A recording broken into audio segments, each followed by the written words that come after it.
Hello， 大家好，欢迎收看最新一期节目，我是小袁。今天小袁要讲一位医学博士的案件。这个案件呢，非常的特别，我觉得它几乎是全世界最离奇的强奸案。我保证你想不到，有人居然会选择这种方法来犯罪。制作不易，希望大家看完后长按点赞键支持一下。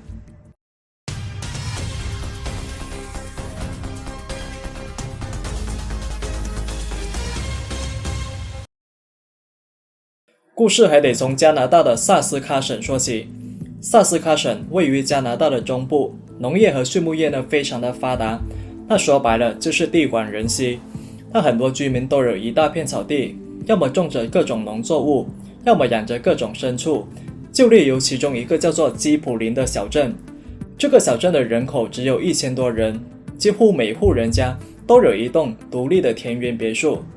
23岁的坎蒂斯，他就和爸妈住在这个小镇上。坎蒂斯高中毕业后没有去城里读大学，而是找了一份加油站的工作。后来他与小镇上的一位小伙子坠入了爱河，起初两人可以说是如胶似漆，几乎每天都得说些甜蜜蜜的悄悄话。可认识不久后，坎蒂斯就发现男友是越来越渣，居然趁着自己在外面工作时，偷偷和镇上的其他女生搞暧昧。那起初坎蒂斯呢也没太在意，他觉得也许是自己太敏感了，毕竟大家都是在小镇上长大的，那小镇上的年轻人就那么几个，大家彼此都很熟络，经常在一起吃饭也是很正常的事情。可一段时间后，坎蒂斯就发现男友是越来越离谱。1992年10月31号万圣节的这一天，坎蒂斯提前下班后直接就回到了家中，准备找男友一起去看电影。那结果一走进男友住所客厅，他就看到了地上有很多女性的贴身衣服，这里一件那里一条。他走到男友的卧室门前一看，他发现男友居然和一个女生在互相摩擦，那两个人还一副如痴如醉的样子。那一肚子火的坎蒂斯呢，就直接问候了男友全家，然后走到屋外开车离去。男友连忙披了件外套也跟了出来，他解释说自己是一时喝多了，他希望坎蒂斯呢能够原谅他。可头顶一片青青大草原的坎蒂斯怎么可能咽得下这口气？他直接就扇了男友一巴掌。你们这些男人提上裤子就当做什么事情都没发生，脱掉裤子时你们怎么不想想自己在干嘛？从男友住所离开后，坎蒂斯非常的伤心，他怎么也没想到自己居然会在万圣节收到这么大份的惊喜，他非常的难过。他同样是谈恋爱，为何偏偏自己是被绿的那个人？兜了几圈后，坎蒂斯开车来到小镇诊所，准备找朋友诉苦。那不料朋友刚好有事请假，不在诊所中。那失恋的坎蒂斯就坐在走廊的长凳上小声哭泣。路过的护士发现后，就建议他去找约翰医生，因为约翰医生呢此前刚好辅修过心理学，或许能够为你减少点痛苦。他想到几个月前约翰医生还为自己接过生，他跟他呢也算是比较熟悉，所以坎蒂斯呢就采纳了这个护士的建议。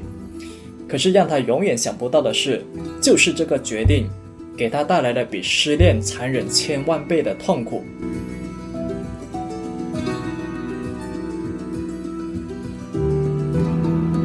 在约翰的科室里，坎蒂斯说出了自己的遭遇。那约翰一边递上纸巾一边安慰他，不就是一场恋爱吗？咱们看开点，那个渣男不值得你为他流泪。那俗话说得好，天涯何处无芳草，没了这棵继续找。那回头我给你介绍个又高又帅的小伙子，那保证比你男友好100倍。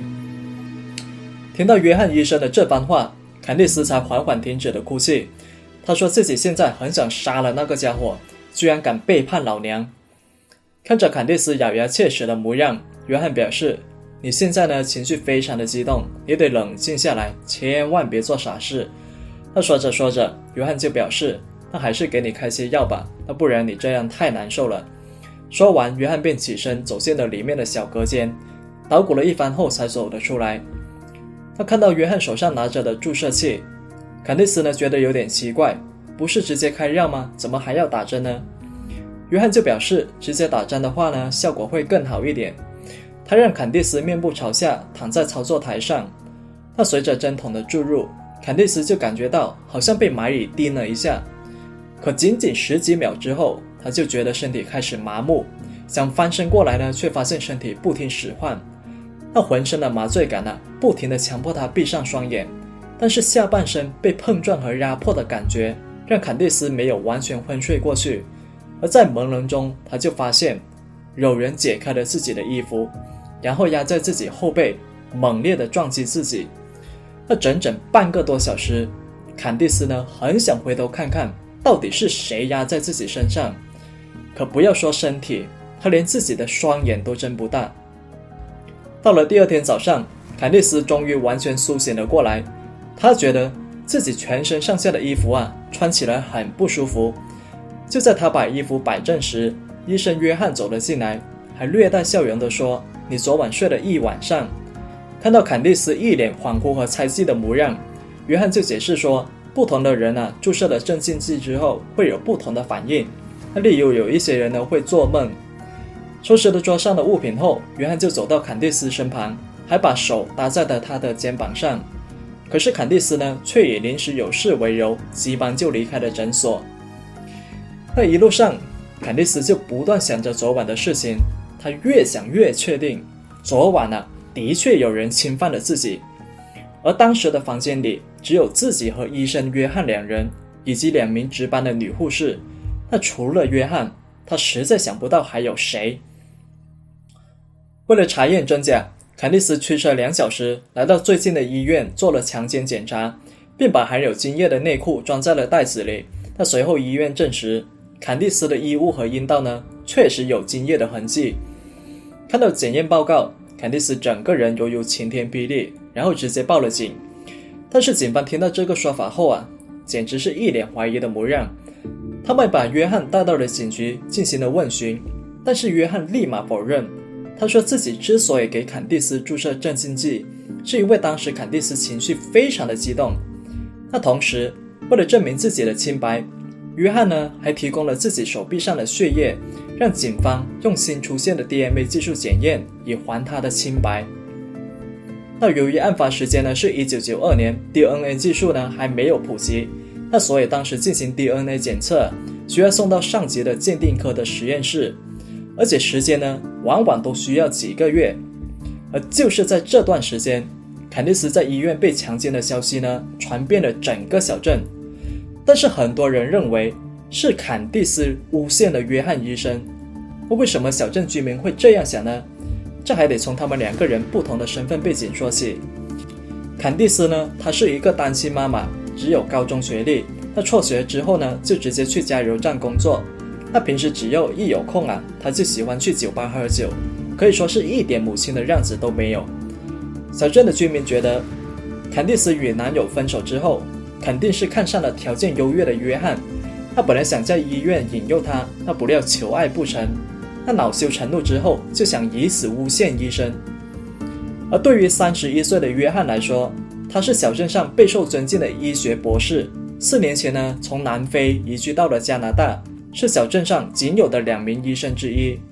而案发的前1年，他和小镇上的一位单身母亲就步入了婚姻的殿堂。那婚后呢，非常细心地照顾着2个子女。他平时只要一有空就会去学校看望孩子。那无论是在婚姻还是在事业上，医生约翰呢都是个成功而且优秀的男人。他爱自己的孩子，爱自己的家庭，他不可能会出轨坎蒂斯，而且还是在医院里强奸了他。那听到这些议论，坎蒂斯是哑巴吃黄连，有苦难言。那只能怪自己平时作风太放荡，到了关键时候大家都不愿意相信自己。而对于周围人的指责，坎蒂斯呢只能默默地忍受着，因为他知道 DNA 技术一定会还他一个清白。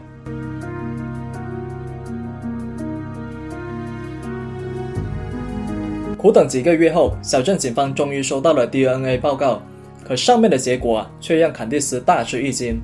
精液样本上的 DNA 和约翰医生血液的 DNA 完全不匹配。坎蒂斯睁大双眼仔细看了报告，还真的是不匹配。他无法相信那约翰明明就强奸了自己，那为什么会不匹配呢？那鉴定报告出来之后，小镇居民之前的猜测也变成了事实，那就是坎蒂斯这个荡妇撒了谎。从那天开始，小镇上的人只要看到坎蒂斯，要么就是绕着走，要么就是偷偷在嘴边议论。坎蒂斯无法接受这份报告，所以几天之后，他就要求警方重新鉴定，那也就是进行第二次 DNA 检验。那因为他100%确定是约翰强奸了自己。可警方表示，要再次鉴定也可以，不过你得拿出新证据，那不然我们没法强迫要求约翰接受检验。可是坎蒂斯根本就拿不出新证据，诊所里面没有监控，那些录音之类的证据那就更不用说了。可让坎蒂斯意想不到的是，几天之后，约翰居然主动同意了自己的要求。约翰告诉警方，对于坎蒂斯的这个要求我感到很愤怒，因为鉴定报告明明就已经证明了我的清白，可是坎蒂斯小姐还是不愿意接受事实。我很无奈，但是作为一个医生，我知道我的职责不仅仅是救死扶伤，更还有消除误会的责任，所以我愿意再次接受检验，充分证明我的清白。那不出意外，医生约翰越是深明大义，那坎蒂斯就越是被骂得狗血淋头。1993年8月，案发将近1年后，在警方的见证下，约翰就接受了第二次采样。采样医生就将针头刺入他左手臂的皮肤，然后抽取了一小管的血液，接着立即分装了样本，第一时间进行了 DNA 检验。整个过程都没有任何异常，采样过程所有人也是亲眼看在眼里。可第二次的检验结果还是和上次一样，约翰医生的 DNA 和坎蒂斯内裤上的 DNA 完全不匹配。那所以小镇警方就全面撤销了对约翰的指控，并且正式结案入党。那2次的检验结果都表明约翰医生是被坎蒂斯冤枉，所以从此以后，除了坎蒂斯家人，小镇居民全部都倒向了约翰，认为是坎蒂斯诬陷好人。而坎蒂斯也因为这个事情被迫带着孩子搬离了小镇。那所以事情到了这里就结束了吗？那当然没有，因为坎蒂斯久久无法释怀，被冤枉的人明明是我，被强奸的人是我，那为何被指责的人却是我？案发4年后的1996年，坎蒂斯就雇佣了一位私家侦探。这个侦探此前是一位警员，退休之后觉得没事干，就接起了外快。3月23号那天，趁着约翰在值班时，侦探就偷偷从他轿车里带走了几条头发以及一条用过的唇膏，并把它们拿去化验。那唇膏上的 DNA 虽然和约翰血液样本中的 DNA 不匹配，但是和坎蒂斯内裤上的精液那却是完全匹配。那这就奇怪了，那既然唇膏和内裤两者相匹配，那为何血液样本会不匹配呢？那因为唇膏和血液都来自约翰，那难道说使用唇膏的人不是约翰吗？可是侦探跟踪时确认它就是约翰用的唇膏。那为了避免偶然性因素的影响，侦探就装作是病人，悄悄接近了约翰，偷偷收集了他用过的很多东西，然后拿去化验。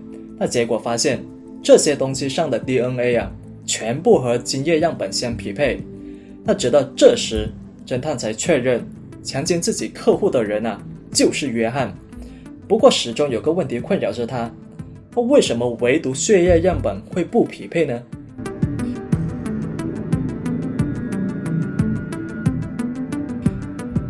在花费4年收集证据之后，坎蒂斯再次回到了小镇警局。那当他开门的那一刻，小镇警长便明白了一切。坎蒂斯告诉警长，自己收集了很多证据，他们能够证明自己确实是被约翰强奸的。可警长表示，这些证据都是你非法收集的，是没有办法作为证据走上法庭的。那不服输的坎蒂斯就拿出了一叠厚厚的文件，上面全部都是 DNA 检测报告。他的包里甚至还装着许多约翰用过的东西。那看到眼前厚厚的文件，警长终于被他说服。不过在去找约翰之前，警长告诉坎蒂斯，如果这一次还是你出错了，那你以后估计是不能再踏入小镇一步了。1996年11月20号，也就是案发4年之后，小镇警方呢就对约翰进行了第3次血液采样。那摄像机呢还记录了整个过程。那起初呢，医生是想通过指尖采样，但约翰表示自己呢有一种疾病，如果通过指尖采样的话，会导致他的手指肿胀，并且会影响日常的工作。那随后他就伸出了左手手臂，将袖子拉到上面，让医生把针管插进凸起的血管中。那不过奇怪的是，从约翰手臂流出来的血液呢，它的颜色有一点点特别，它是一种偏陈旧的棕红色，而不是新鲜的红色，就好像是血液放置了很久之后的样子。采样完成之后，警局鉴定科呢就马上对血液样本进行了 DNA 检验，那不料却发现样本的质量极差，无法从中检测到 DNA。 那前面2次是不匹配，那这一次呢却是直接无法检测。那听到这个结果坎蒂斯直接怀疑了人生。我的上帝你为什么要这样对我呢？看到丈夫再次被冤枉后，约翰的妻子丽莎她直接指着坎蒂斯说道，这已经是第3次了，以后别让我在小镇上再看到你。可是即使到了这时，坎蒂斯呢依然不肯放弃。他向法院提起了民事诉讼，并向当地的医学会反映了这件事情，但是呢都没有能够得到支持。那有人肯定会问，那既然手臂血液样本无法检测，那为什么不用其他东西代替呢？那这个问题那小编我就不清楚了。那也许是程序上的原因，那例如只有警方出具有力证据时，嫌疑人呢才有义务去配合警方的调查。而至此，坎蒂斯再败一城。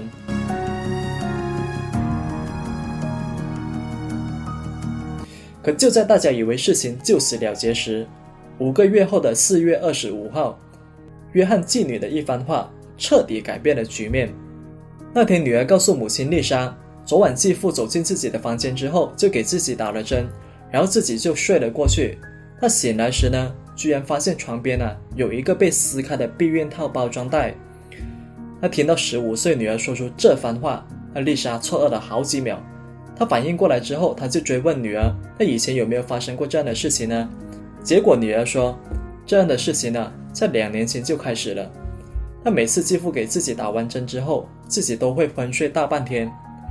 那到了这时，丽莎才意识到自己丈夫侵犯了女儿2年，那连自己女儿都不放过，那丈夫真的是禽兽不如。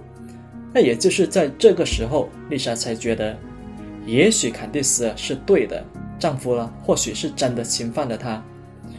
那在家中的一个柜子的抽屉里，丽莎还发现了很多注射用的安眠药。那看着眼前这些证据，那恼羞成怒的丽莎直接就和约翰大吵了一架，并且直接赶走了他。那不管约翰如何苦苦求饶，丽莎始终不为所动。她相信自己的女儿不会撒谎。那次日一大早，丽莎就来到了警局。她看到约翰妻子突然来访，那局长心里长叹了一口气，这又是想干嘛？那不是已经证明你丈夫是无辜的吗？那坐在警长办公室里，丽莎一五一十说出了女儿的经历。那期间更是忍不住落泪。她说自己如果当初相信坎蒂斯，那自己女儿就不会被侵犯，那坎蒂斯也不会背负荡妇的骂名，含冤离开小镇。那很快，警方就以涉嫌猥亵未成年和强奸为由，紧急逮捕了约翰。那当约翰被带上警车的那一刻，所有人都大吃一惊，这到底又发生了什么事？从1992年案发到现在，已经足足过去了5年多的时间，而这次也是第4次采集血液进行 DNA 检验。那只不过这一次警方选择了约翰的头发、唾液还有指尖3个地方。那终于在这次检验中，警方证实约翰的 DNA 样本和当年坎蒂斯内裤上的精液样本两者完全匹配，所以约翰强奸罪名成立。那面对铁证如山的警方，监狱里约翰就交代了一切。他说在前面3次检验 DNA 时，他都会提前在手臂上切开一个敞口，沿着静脉方向植入一个15厘米长的医用引流管，那管子里面呢装的是自己一位男性病人的血液。那每次抽血时，自己就会用袖子挡住手臂上方的伤口，那从而骗过医生和警方。后来警方证实，引流管里的血液是来自小镇上一个叫做丹尼的男人。那丹尼此前2次找过约翰看过病，而且被抽过2次血。后来丹尼身体痊愈之后，就再也没有来过诊所。那所以约翰呢就无法获得新鲜的血液。而第3次采样时，他手臂里引流管的血液已经存放了2年多的时间，那即使加了抗凝剂，颜色还是发生了变化，而且已经无法用来检验 DNA。 1999年，在肯蒂斯被侵犯7年之后，小镇警方呢就正式以性侵、妨碍司法公正和滥用药物这3项罪名向法庭起诉了约翰。但很快，约翰呢就被判处6年监禁。不过在侵犯妓女这件事情上检方因为证据不足，让他侥幸逃过了一劫。那事情曝光之后，丽莎呢就离开了约翰，并且更改了自己4个孩子的姓氏。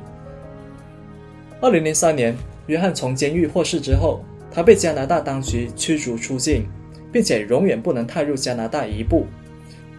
回到南非老家之后，约翰本来打算继续从医，还申请了老家的行医执照，那不料却被一家报纸曝光了自己的丑闻，那以至于被迫撤回申请。那有小道消息就显示，是丽莎向当地媒体爆的料，那为的就是让约翰付出侵犯自己女儿的代价。那申请被拒之后，约翰呢就没有继续从医，而是搬回老家和自己的母亲住在一起。那不难想象，如果约翰的女儿没有向他母亲说出那番话，那坎蒂斯或许将永远蒙受冤屈，那下一个躺在操作台上的人，或许就是下一个坎蒂斯。